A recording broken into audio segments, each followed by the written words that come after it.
18-তে যে গানটা রিলিজ হয় দেদে সিল মেরে দে, তো এইটা হচ্ছে এইটা আর হচ্ছে ধানের শীষে ভোট দাও, এটা হচ্ছে আপনার বিএনপি চেয়ারপারসনের কার্যালয়ে, ওটা আমাদের মহাসচিব মির্জা ফখরুল ইসলাম আলমগীর স্যার উনি হচ্ছে গিয়ে মানে অ্যালবামটার মোড়ক উন্মোচন করেন। তো এইটা যখন পোস্ট হয়েছে দেখা গেছে যে আমার মনে হয় কি অনেক জায়গাতেই মানুষ একটু লাইক যে দিবে, ওই লাইকটা দিলেও মনে হয় সে অপরাধী ছিল। হ্যাঁ, ওই লাইকটা পর্যন্ত তারা সাহস করে দিতে পারতো না, এমন একটা পর্যায়ে ছিল। তো সেই পর্যায় থেকে ভেতর থেকে কষ্ট পুষে বেড়াচ্ছি, বিভিন্ন জায়গা থেকে কল, আমি একটু হাইট থাকতেছি, আবার আমি একটু সামনে আসতেছি, একটু যেহেতু আমি প্রফেশনালি সিঙ্গার, সে তো আমাকে আমার নিজের সংসারের জন্য, এখানে আপনারা যারা জার্নালিস্ট ভাইয়েরা আছেন তারাও সবাই জানেন যে আমরা সবাই আমাদের প্রফেশনের জায়গায় থেকে আমরা যতটুকু পারি সুশৃঙ্খলভাবে আমরা কাজ করার চেষ্টা করেছি। ক্ষতিগ্রস্ত তো হয়েছি, সেজন্য তো আমরা ঘরে বসে থাকলে আমাদের পরিবার চলবে না, তাই না, যে আমরা গান গেয়ে ক্ষতিগ্রস্ত। আচ্ছা আপু, আমি তো বলি পরিশেষে আপনি একজন পিতামাতার সন্তান, আপনি একজন মা আপনার জায়গা থেকে, আপনি একজন স্ত্রী আপনার জায়গা থেকে, তো সবকিছু মিলিয়ে আপনি একজন নারী, আপনার কণ্ঠে যে প্রতিবাদী ভাষাগুলো রয়েছে সেই ভাষাগুলো নিয়ে আপনি ভবিষ্যৎ পরিকল্পনা কি ভাবতেছেন বা আপনি ভবিষ্যতে কিভাবে আগাবেন? আসলে অলরেডি আমার সামনে আমার আরও কিছু গানের আমার কাজ চলতেছে, মানে আমরা কাজ করছি। একটা আগামীতে খুব শীঘ্রই যেটা আসতেছে সেটা হচ্ছে বাংলাদেশের প্রাণ তারেক রহমান, এটা হচ্ছে সঙ্গীত শিল্পী নাসির ভাই, আমি রুকসার রহমান এবং রেখা, আমরা এটা হচ্ছে আমার আসতেছে সামনে আমাদের।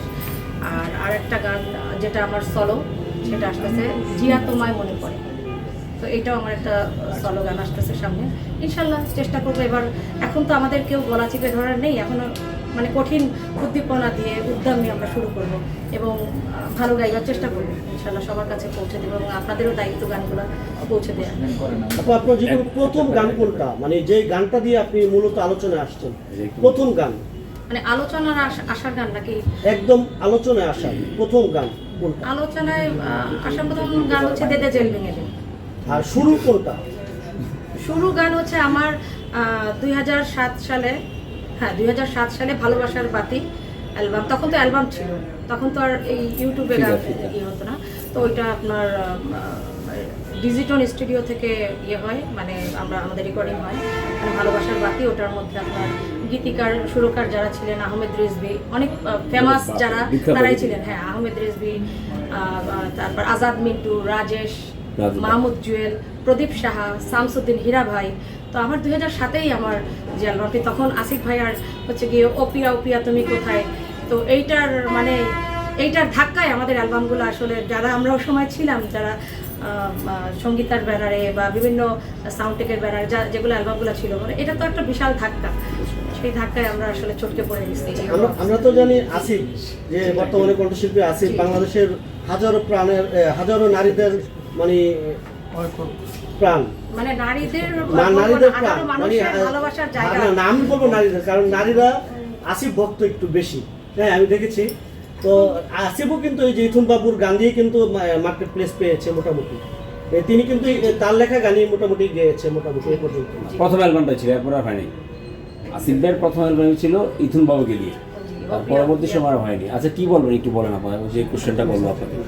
হ্যাঁ, ওটা তো আসলে এই সাবজেক্টের মানে আমাদেরকে আপনারা যারা দেখেছেন ওটার সাবজেক্টের মধ্যে এটা ভাইয়ার আপু বলতে চেয়েছিলেন যে আমি আসলে যে প্রথম গানটা, দুইটা গান গেয়েছি দেশ নিয়ে, দেশের মানুষের কথা ভেবে গানটা শুরু করেছিলেন। আমি দেশ নিয়ে দুইটা গান গেয়েছি বললে ভুল হবে, মানে আমি না আলোচিত দুইটা গান নিয়ে আপনি টর্চারিং এর শিকার হয়েছিলেন আর ব্যক্তিগতভাবে বলছিলেন। তাহলে হবে কি বিএনপি, মানে আমাকে তো বিএনপির শিল্পী হিসাবে ওই সময় থেকে সবাই সাইড করে আপনি বলছিলেন, আমি একটু বলে শেষ করি, আপনি বলছিলেন যে আমি ঠিক মতন বাসায় থাকতে পারি না, নিজের পরিবারকে সময় দিতে পারি না, আমার বিভিন্ন জায়গায় থাকতে হয়েছে, এই বিষয়ে একটু বলেন। মন করে বলতে পারছি যে আমার কোনো বাসায় আমি ভাড়া নিতে গিয়েছি, সেখানে দেখা গেছে আমাকে 2 মাস 3 মাস পরে যখন আমি একটু নিজেকে আড়াল করে রাখতাম, হ্যাঁ আমি একটু, যেহেতু আমার গানটার মধ্যে আমার ফুটেজ ছিল না, হ্যাঁ আমার ভিডিও ফুটেজ ছিল না, সেহেতু আমার ওই একটু আমি আড়াল, মানে আমি তো অনেক জায়গায় অনেকে জানতেও না হয়তো বা যে আমি এই গানের শিল্পী,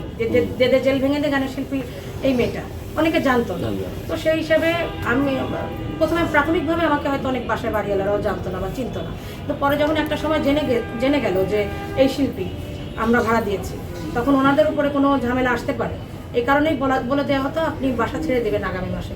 তো এমন করে আমি প্রায় 15টা বাসা আমি ছাড়তে হয়েছে, এবং আমার অনেক ভারী ভারী ফার্নিচার, সব ফার্নিচার নষ্ট বলা যায়, নষ্ট হয়ে গেছে এই বাসা চেঞ্জ করতে। জানেন তো যে একটু লাস্ট প্রশ্ন, ধরেন আপনার গানের ভিতরে একটা প্রতিবাদ আছে, তো এখন নতুন কি কি গান আছে যে প্রতিবাদ করবেন? আমরা একটু যদি আপনি এটা বলবেনই, 2-1 লাইন গেয়ে নতুন কি গান আসতেছে একটু যদি বলেন। না, নতুন গানগুলো আমি আসলে না, 1 লাইন হলে গেতে হবে, আমরা এটা আমি রিকোয়েস্ট। এটা আকর্ষণে রাখতেছি এবং অতি না, না, শীঘ্রই একটু বলেন। আপনাদের আমি কল করবো, যেহেতু নতুন গানগুলো কিন্তু আমি একা নই। না, যেহেতু আপনি প্রতিবাদ করছেন, আপনি ধর্মীয় গান গাচ্ছেন, এই জন্য শুধু দেশটা তোমার বাপের না, নাকি, আমি যেমন আমার- আপনি প্রথম গাইছেন না, আমি জেল ভেঙে দে যেটা আমার গান, আমি সেটা গাইবো অবশ্যই, কিন্তু যে গানটা আমি প্রথমে গেয়েছি সেটা তো আপনাদেরকে সব বিষয়গুলো ক্লিয়ারই করলাম যে আমার চাওয়াটা কি আছে। এখন নতুন আর কি গান গাচ্ছেন বা সেটা কি নিয়ে আসছেন, ব্যস্ততাটা একটু নতুন গানগুলো তো আমি আপনাদেরকে বললাম যে আমার নতুন গান সামনে যেটা আসছে সেটা, এটা যেহেতু আমরা দলীয় সেহেতু তো আমরা একা, এটা হয় না, এটা একটা ব্যাপার আছে। আর যেটা আমার সলো সেটা হচ্ছে জিয়া তোমায় মনে পড়ে, এটা একটু অলরেডি মিউজিক, এটা যদি- না এটা মিউজিক কম্পোজ হচ্ছে, সো একটু আকর্ষণে থাক, সবই যদি বলে ফেলি হবে না। হ্যাঁ, এই হলো অবস্থা। ঠিক আছে, থ্যাংক ইউ। আর কিছু না, আপনি তো বলেই দিয়েছেন, মোটামুটি ক্লিয়ার করে দিয়েছেন। না, এখন ক্লিয়ার হয়ে গেছে। ভাইয়া আর একটু লাগবে, ভাইয়া আর না যেটা জেল ভেঙে যেটা একটু শোনাই দিই আপনাদের, বলবেন আমাদের, আপনি এটা তো শোনালেন না। বলেন। আর আরেকটা জিনিস একটু আমি বলি, আরেকটা জিনিস একটু আমি বলি, যেহেতু ভাই আমি একটু আরেকটা জিনিস বলতে চাই। জি বলেন। যেহেতু আমরা একটা স্টেজে পারফর্ম করতে গেলে অথবা আমরা কোনো লাইভ টিভি চ্যানেলে কোনো লাইভ থাকলেও আমরা যেমন বলি যে এই গানের গীতিকার উনি বা এই গানের সুরকার উনি, নাম ধরে আমরা যেমন বলি। তো আমি জাস্ট চেয়েছি যে দেশটা তোমার বাপের নাকি, এই গানটা যেন আমি যে প্রথমে গেয়েছি এত মানুষের মধ্যে, অ্যাটলিস্ট আমার নামটা যেন ওনারা মানে প্রথমে যেন অ্যাটলিস্ট আমার নামটা গানটার আগে যেন প্রথম, যেহেতু আমি ছিলাম, সেটা যেন আমার এতটুকুই দাবি, আর কোনো দাবি নেই। আর মানে এই বিষয় নিয়ে আমার আর কোনো দাবি নেই। যেহেতু জেল ভেঙে দে একটু আমি আমরা চাই শুনতে আমার চাচ্ছি। শ্রোতারা যারা এখানে আছে বা যারা হয়তো এই ভিডিওটা দেখতেছে, তারা অবশ্যই তাদের ভুল যে ধারণাটা, তারা বিষয়টা ক্লিয়ার বুঝতে পারলে তারা জানতে পারবে। এবং অনেক আমি দেখেছি 2-1টা চ্যানেলেও একটু নেগেটিভলি মানে ক্যাপশন দিয়ে বা টাইটেল দিয়ে এরকমভাবে করে ইয়ে করেছে যে উনি সঙ্গীত শিল্পী রুকসার রহমান খুবই তোপের মুখে পড়ে গেলেন। এখানে তোপের মুখে পড়ার কিছু নেই, হয়তো বা আমার বোঝানোর ব্যর্থতা ছিল অথবা আপনাদের বোঝার ইয়ে ছিল, হয়তো আমি ধরে নিলাম আমি বোঝাতে পারিনি, এটাই। তো সেখানে আমার চাওয়াটা কিন্তু খুব ক্ষুদ্র ছিল, খুব যে বড় চাওয়া তা কিন্তু নয়।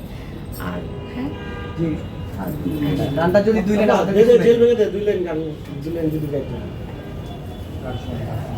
আমাদের ওই স্বৈরাচারী শাসকের হাতে যখন আমরা পুরা দেশটা বন্দী, যখন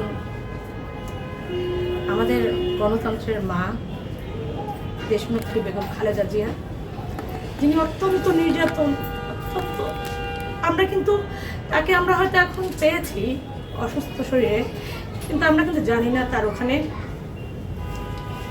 কোন পর্যায়ে ছিলেন, তিনি জেলখানায় কোন পর্যায়ে ছিলেন তা কিন্তু আমরা জানি না।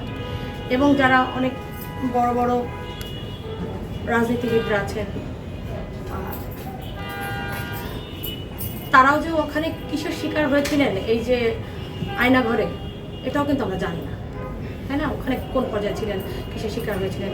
তো আমাকে কমেন্টে অনেকে অনেক ধরনের মানে কথা, হয়তো ওই জেল ভেঙে যখন গেছি তখন অনেক ধরনের মানে কিছু খারাপ কমেন্ট তো ওটার মধ্যে থাকবে, বিরোধী দলের, তাই না?